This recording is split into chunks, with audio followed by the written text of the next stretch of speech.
জন্য রমজান দামি মাস, রমজান আলাদা বাপ, রমজান আলাদা, রমজান মুমিনের জন্য আলাদা। আল্লাহ তাআলা নিজ হাতে রমজানকে সাজিয়েছেন। আল্লাহ বলছে রমজান আমি সাজাইলাম, এই যে প্যান্ডেল আপনারা সাজাইছেন, রমজান আল্লাহ নিজে সাজাইছেন।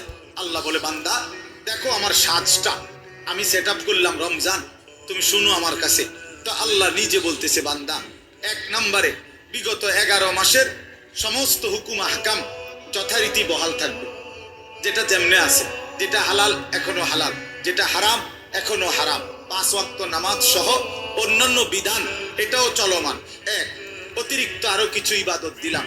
এক পুরা 1 মাস রোজা, পুরা মাস ইফতার, পুরা মাস সাহরি, পুরা মাস 20 রাকাত তারাবি।